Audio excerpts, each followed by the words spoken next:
Les Confessions de saint Augustin, livre 13, chapitre 17. De quelle sorte on peut entendre la création de la mer et de la terre? Qui est celui qui a rassemblé en un même lieu et comme uni en un même corps toutes les eaux amères qui sont les enfants de ce monde? Car encore qu'elles soient agitées par une innombrable diversité de soins, elles ne laissent pas d'avoir toutes un même but, qui est la félicité temporelle et passagère de cette vie. Et qui serait celui-là, sinon vous, Seigneur, qui avez commandé que les eaux se rassemblassent en un même lieu, et que la terre sèche et altérée de votre grâce vînt apparaître? Oui, Seigneur, cette mer vous appartient. C'est vous qui l'avez faite, comme ce sont vos mains qui ont fait paraître la terre, puisque ce n'est pas l'amertume des volontés, mais l'amas des eaux qui porte le nom de mer. Car c'est vous qui réprimez les désirs déréglés des âmes, qui prescrivez les bornes jusqu'où ces eaux turbulentes et agitées peuvent arriver, et qui faites que leurs flots impétueux se rompent et se brisent en eux-mêmes. Ainsi c'est vous qui formez la mer du monde, non que vous soyez l'auteur de ces désordres, mais parce que c'est vous qui les réglez par l'ordre de cet empire absolu que vous avez sur toutes choses. Mais quant à ces âmes altérées de votre grâce, qui sont toujours exposées à vos yeux divins, et que vous avez séparées d'avec cette mer par une fin toute différente qu'elle se propose, qui est votre amour, vous les arrosez en secret d'une douce pluie. Afin que cette terre porte ses fruits, et elle les porte, et ensuite de vos commandements notre âme produit à son Dieu et à son Maître des œuvres de miséricorde selon son espèce, faisant voir l'amour qu'elle porte à son prochain par le secours qu'elle lui donne en ses nécessités temporelles. Et conservant en soi la semence qui lui fait aimer son semblable, parce que notre compassion à secourir les affligés procède du sentiment que nous avons de notre propre misère, qui fait que nous les assistons en la même sorte que nous voudrions qu'ils nous assistassent si nous en avions le même besoin, non seulement aux choses faciles qui sont comme des herbes qui viennent de semences, mais aussi par la force d'un puissant secours qui est comme un arbre qui porte des fruits, c'est-à-dire en arrachant d'entre les bras des puissants par une assistance généreuse ceux qu'ils oppriment et en les mettant à couvert de leur violence sous l'abri d'une juste et vigoureuse protection. Chapitre 18. Que les justes se peuvent comparer à des astres et de la différence des dons de Dieu. Je vous conjure, Seigneur, qu'en cette sorte, et selon ce que vous agissez si puissamment dans les âmes en les remplissant de joie et de force pour vous servir, la vérité naisse de la terre, et la justice nous regarde du haut du ciel, et qu'il se fasse des astres dans le firmament. Partageons notre pain avec les pauvres, recevons dans nos maisons ceux qui n'ont point de retraite, revêtons les nus, et ne méprisons pas ceux qui sont d'une même nature que nous. Après que ces fruits seront nés en notre terre, prenez plaisir, Seigneur, à les regarder, afin que nous fassions éclater en sa saison la lumière que vous nous aurez donnée, et que par ces premiers fruits de nos bonnes œuvres, nous nous rendions dignes d'être élevés à la connaissance de votre parole de vie, pour passer dans les délices de votre contemplation, et nous paraissions dans le monde comme des astres attachés au firmament de vos saintes Écritures. C'est là que vous nous apprenez à connaître la différence qu'il y a entre les choses intelligibles et les sensibles, comme entre le jour et la nuit, ou entre les âmes dont les unes se plaisent aux choses intelligibles et les autres aux sensibles, afin que ce ne soit plus seulement vous qui, dans le secret de votre connaissance, comme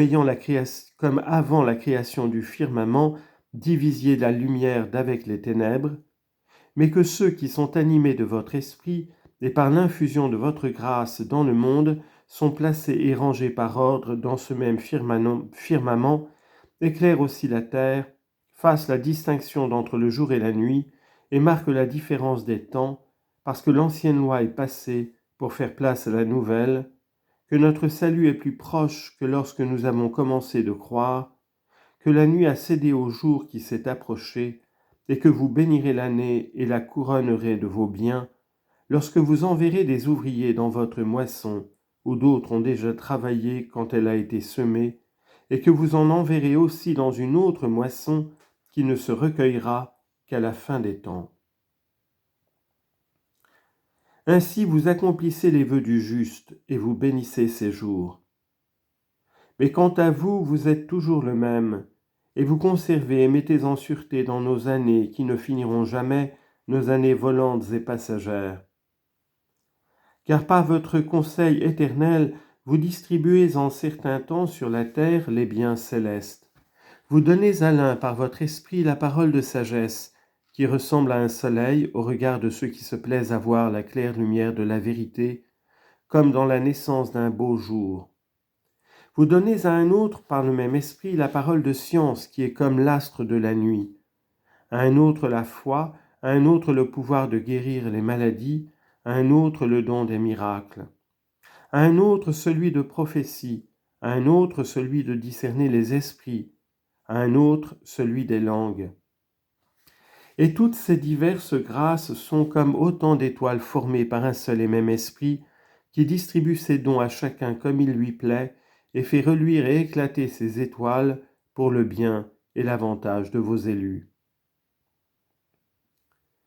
Mais il y a tant de différences entre cette lumière de sagesse qui se rencontre dans le plein jour dont j'ai parlé, et entre cette parole de science dans laquelle sont compris tous les sacrements aux signes sacrés que Dieu a changés selon les temps comme une lune,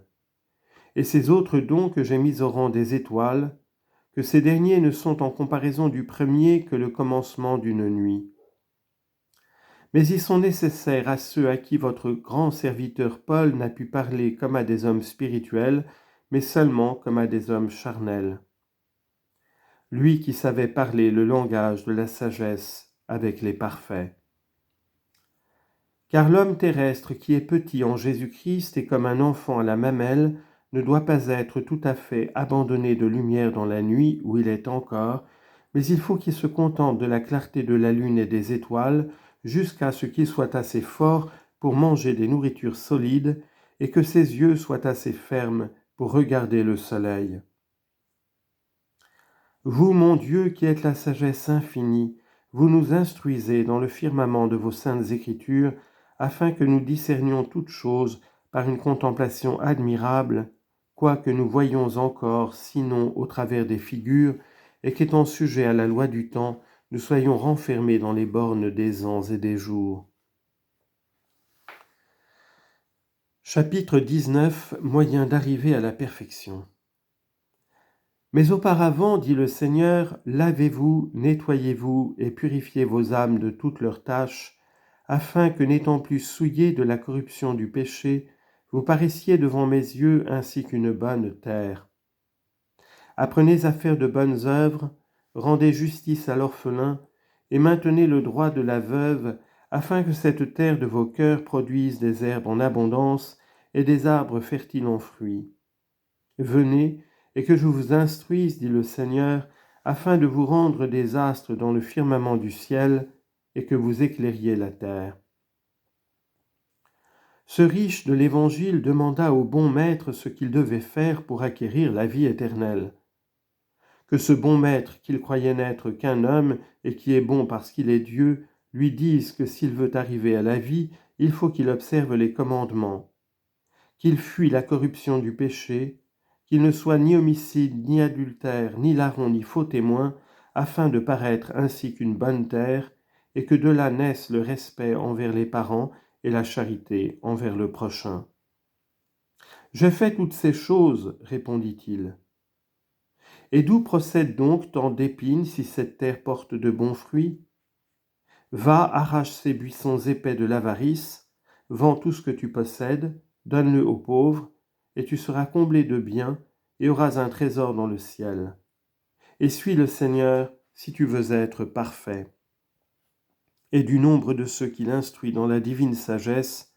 lui qui connaît la distinction qu'il faut apporter entre le jour et la nuit, et qui te la fera aussi connaître, afin que tu trouves place entre les astres du firmament. ce qui n'arrivera jamais si ton cœur n'y est, et ton cœur n'y sera jamais si ton trésor n'y est, ainsi que tu l'as appris de ce bon maître. Mais cette terre stérile s'attrista de ce langage, et les épines étouffèrent la semence de la parole de Dieu. Quant à vous, race choisie, âme sainte, qui êtes les faibles du monde, vous qui avez tout abandonné pour suivre votre Seigneur, allez après lui et confondez les puissants du siècle. Que vos pieds purs et sans tache marchent après votre Maître et reluisez dans le firmament, afin que les cieux annoncent sa gloire en mettant différence entre la lumière des parfaits, qui ne le sont pas encore néanmoins autant que les anges, et les ténèbres des imparfaits et des petits, qui ne laissent pas de lui être chers. Luisez sur toute la terre, et que ce jour tout enflammé des rayons de ce soleil, qui est au-dessus des cieux, annonce au jour, c'est-à-dire au parfait, la parole de sagesse, et que la nuit que la lune éclaire annonce à la nuit, c'est-à-dire au petit et imparfait, la parole de science.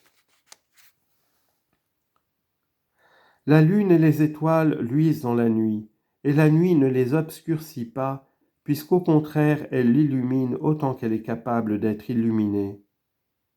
Car comme si Dieu eût dit que des astres soient créés dans le firmament du ciel lorsqu'il lui plut de former l'Église,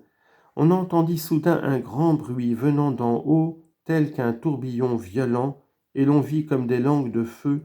qui, en se divisant, s'arrêtèrent sur la tête de chacun de ceux qui étaient présents. Ainsi des astres ayant la parole de vie furent créés dans le firmament du ciel.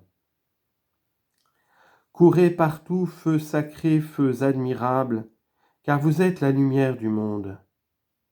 Celui auquel vous êtes unis et qui est tout monté dans le ciel, vous y fait monter après lui.